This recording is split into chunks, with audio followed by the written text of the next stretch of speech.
पुष्पेंद्र भारद्वाज जुड़े हुए हैं फोन लाइन पर, उनसे सवाल कीजिए। और सबसे बड़ी बात है यहाँ पर कैसे सबसे आपके कार्यों को देखा गया है, उसके अलावा फिर से एक बार टिकट दिया गया। पुष्पेंद्र भाई आवाज आ रही है आपको?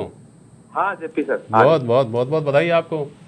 आपकी 5 साल की मेहनत के अंजाम तक पहुंचने का समय आ गया है शायद। जी। लेकिन मुकाबला बदल गया आपकी बार। मुकाबले में पिछली बार आपके साथ अशोक लाहोटी थे, जो आपकी यूनिवर्सिटी के टाइम के किसी ज़माने में वहीं से आपकी और उनकी प्रतिद्वंदिता, राजनीतिक प्रतिद्वंदिता शुरू हुई थी। इस बार भजन लाल शर्मा आपके सामने होंगे, जो भारतीय जनता पार्टी के उपाध्यक्ष हैं। मुकाबला थोड़ा बदला बदला रहेगा क्या?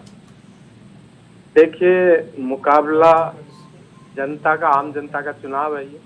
इस बार सांगानेर की जनता ने मन बनाया कि उनकी 5 साल किसने सेवा की, कोरोना काल के अंदर मानव धर्म किसने निभाया, और लगातार 5 साल तक चुनाव हार के जन सेवा के लिए कार्यालय खोल के 24 घंटे उनकी किसने सेवा की। तो ये जनता की दुआओं का ही प्रभाव है कि आज प्रथम लिस्ट के अंदर माननीय हमारे प्रदेश प्रभारी जी रंधावा साहब, माननीय मुख्यमंत्री अशोक गहलोत जी, माननीय प्रदेश अध्यक्ष गोविंद सिंह डोटासरा जी, माननीय सीपी जोशी जी, माननीय सचिन पायलट जी के आशीर्वाद से आज पार्टी ने मुझे यहाँ उम्मीदवार बनाया। और इस बार हम लोग यहाँ सांगानेर में एक नया अध्याय और नया इतिहास जोड़ने जा रहे हैं, नया इतिहास लिखने जा रहे हैं। और ये मेरा चुनाव नहीं होगा, अब आम जनता का चुनाव होगा। आम जनता खुद लड़ेगी और मुझे जिताएगी। पुष्पेंद्र भाई, मैं आपको बहुत लंबे अरसे से, जब से यूनिवर्सिटी की आप राजनीति कर रहे थे, तब से हम लोग एक दूसरे को देखते रहे हैं। और आपका वो संघर्ष भी मैंने देखा है कि हार कर आदमी फिर कैसे खड़ा होता है, हार कर आदमी फिर कैसे अपने आप को मजबूत करता है। इस बार इसी तरह की आपकी कोशिश भी निश्चित रूप से 5 साल में रही होगी। लेकिन सांगानेर जो विधानसभा क्षेत्र है, उसके बारे में धारणा, जो कि चुनाव में बहुत असर करती है, धारणा ये कि साबित तो बीजेपी का गढ़ है, साबित तो ब्राह्मण सीट है, तो ब्राह्मण सीट पे 2 ब्राह्मण हो गए और भाजपा का गढ़ माना जाता है। इस परसेप्शन से भी आपको लड़ना पड़ेगा। देखिए, मैं आपको बताऊं, धारणा बिल्कुल आम जनता की बिल्कुल ठीक है कि एक बीजेपी का गढ़ है, लेकिन उस धारणा को तोड़ने के लिए कभी आम जनता के पास में ऑप्शन किसी दूसरे कैंडिडेट ने दिया नहीं। आज तक जो पार्टी के लड़े, वो वापस चुनाव हारने के बाद में जनता के बीच रहने का। मैं 5 साल पहले चुनाव हारा और एक दिन ऐसा नहीं है जब मैं जयपुर में हूँ तो मैं सांगानेर विधानसभा की मेरी जनता जनार्दन के बीच में नहीं हूँ।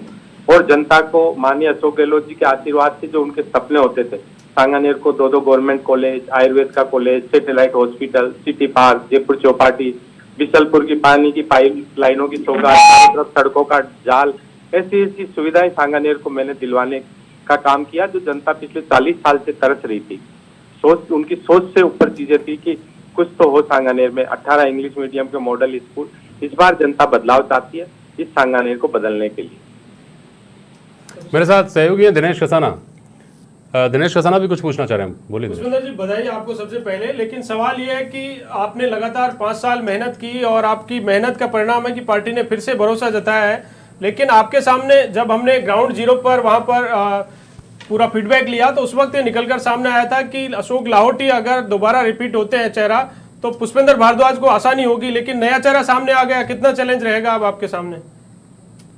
उस चेहरे से मतलब है कि कौन उनके बीच में सुख दुख में खड़ा रहा, कौन पूरे 5 साल उनके बीच में रहा।